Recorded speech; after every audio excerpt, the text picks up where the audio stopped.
Okay, hello everybody. I hope you are doing well.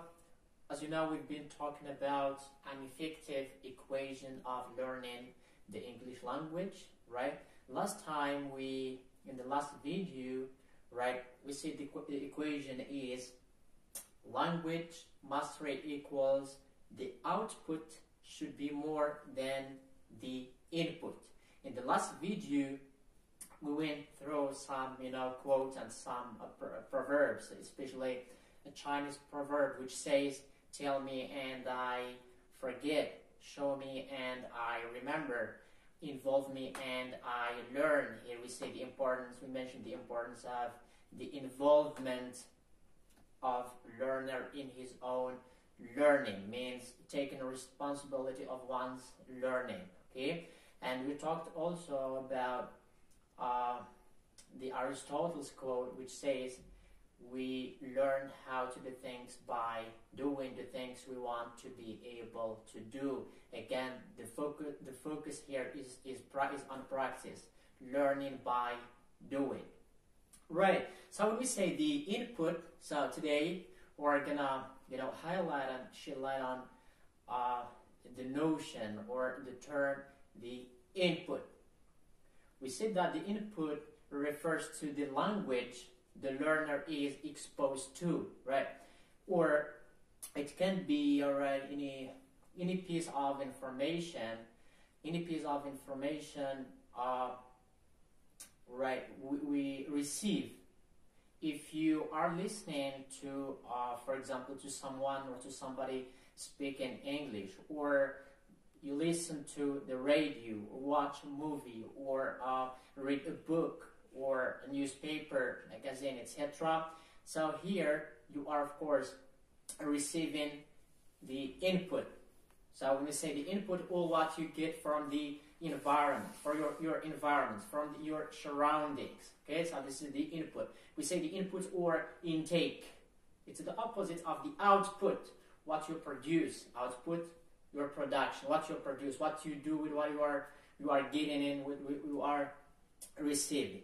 Okay, right. So the question here is for today, or for this video, the question is what should the input look like, right?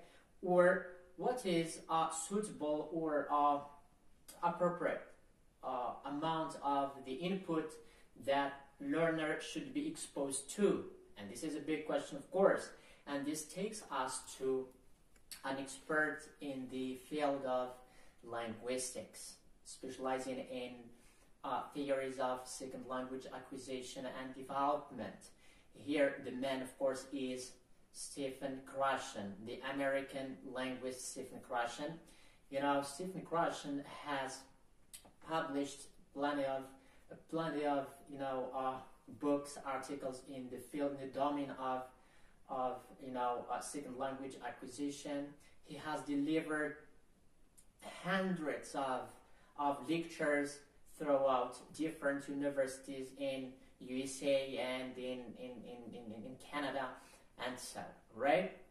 So Stephen Krashen, in his theory of the second language, in his theory of the second language acquisition, right, he has five hypotheses, right, in his theory of second language acquisition. The first one is acquisition learning hypothesis. Here he said that there are two independent systems of second language acquisition or performance. You have learned system and acquired system. Here it tries to differentiate between the learner process and the acquisition process, and he said that the acquisition process is more important. The acquisition process is more important than the learning process. But of course, for our video for today, this is not our main concern, right? So you see, we have acquisition learning hypothesis, the natural order hypothesis, right, natural order or predictable order of the structure in every language. The third is the monitor or editor hypothesis.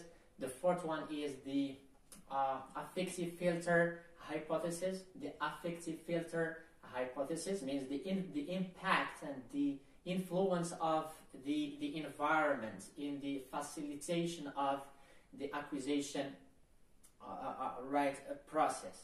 Okay, and the fifth one, which is our main concern today, is the input hypothesis. The input hypothesis, right?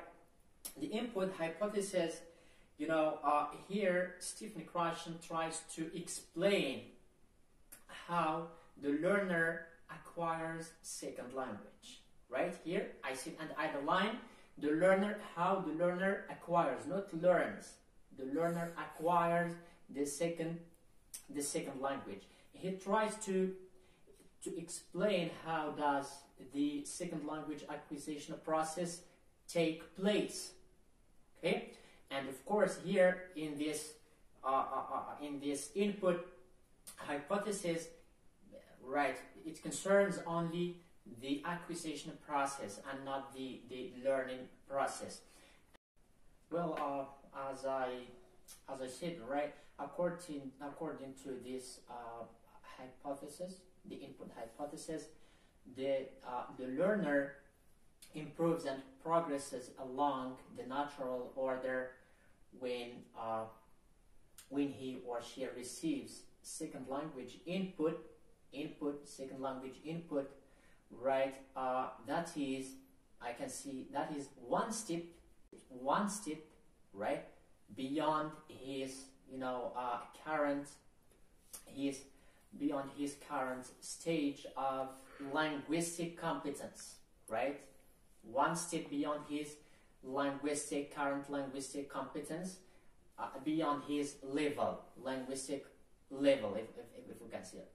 For example, that is to say, as a learner, if your level of the language is, for example, is I, okay, so for the acquisition to take place, you have to be exposed to comprehensible input, as Krashen said, comprehensible input, which is, that is, we say comprehensible input, which is at the level of I+1.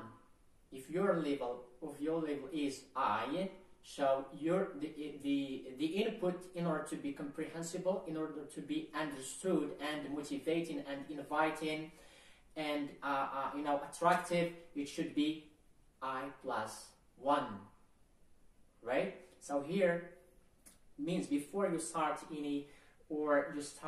indulging yourself, or I don't know, in starting learning or acquiring a language, the first thing that you need to do is to take in a diagnostic test. You need a diagnostic test. Why? In order to spot and identify your level.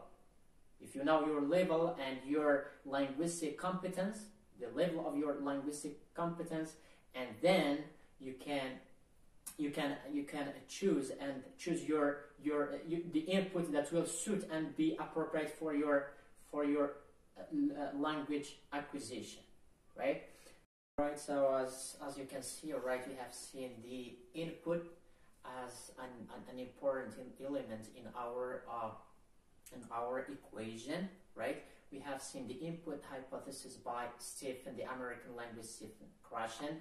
In the next videos, inshallah, we're going to see more the rest or the other hypotheses, especially the acquisition learning hypothesis, the monitor hypothesis, the natural order hypothesis, and the affective filter hypothesis. So I'll see you next time, inshallah. Take care.